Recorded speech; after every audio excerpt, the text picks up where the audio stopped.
হরে কৃষ্ণ বন্ধুরা, কেমন আছেন আপনারা সবাই? আজকে আমি আপনাদের সামনে রান্না করে দেখাবো ব্রোকলি আলুর কষা। তো চলুন তাহলে রান্নাটা আমি কেমন করে করব আপনাদেরকে দেখাই। সর্বপ্রথমে আমি ব্রোকলি, আলু, টমেটো, বিনস ধুয়ে কেটে নিয়েছি। তারপর ব্রোকলি আর আলু জলে ভাপিয়ে নিয়ে জলটাকে ফেলে দেব। এখানে আমি ফোড়ন দেওয়ার জন্য এই মশলাগুলো নিয়ে নিয়েছি। তারপর বিনস আর ব্রোকলি এই সবজিগুলোকে আমি লবণ দিয়ে তেলে ভেজে নেব।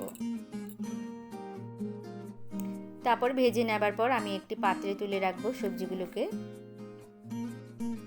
তারপর সবজিগুলো ভেজে নিয়ে আমি সেই কড়াইয়ে আবার কিছুটা তেল দিয়ে একে একে সব ফোড়নগুলো দিয়ে দিব। প্রথমে দিয়ে দিলাম লবঙ্গ, এলাচ, দারচিনি, এরপর দিয়ে দেবো তেজপাতা, তারপর দিয়ে দেবো একটা শুকনো লঙ্কা, জিরে, এরপর দিয়ে দেবো দুটো কাঁচা লঙ্কা, তারপর নেড়ে চেড়ে ভালো করে দিয়ে দেবো একটু হিং, তারপরে আমি ভাপিয়ে রাখা আলুটাও দিয়ে দেবো। এদিকে আলুটা ভাজতে ভাজতে আমি এখানে বাটা মশলা তৈরি করে নেব। দিয়ে দিলাম আদা, দিয়ে দিলাম টমেটো, দিয়ে দিলাম বিলেতি ধনেপাতা, এটা আমি সব রান্নাতেই ব্যবহার করে থাকি।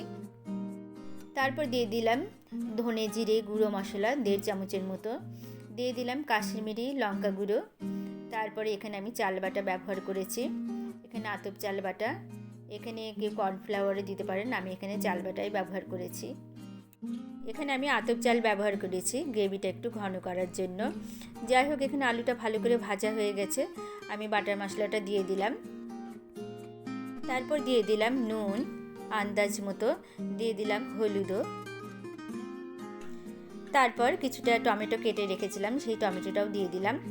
ভালো করে নেড়ে চেড়ে কষিয়ে নিয়ে অল্পই জল দিয়েছি আমি কষার মধ্যে, কেননা আলুটা ভাপিয়ে রাখা হয়েছে আগে থেকে, সেই জন্য আর বেশি জল দিলাম না। এখানে ব্রোকলিটা যেটা ভেজে রেখেছিলাম সেই ব্রোকলিটাও দিয়ে দিলাম। এখন আমি সবজিগুলোকে ভালো করে কষিয়ে নেব। তারপরে কষিয়ে নেওয়ার পরে আমি আগে থেকে গরম জল করে রাখা এই সবজির মধ্যে দিয়ে দেব।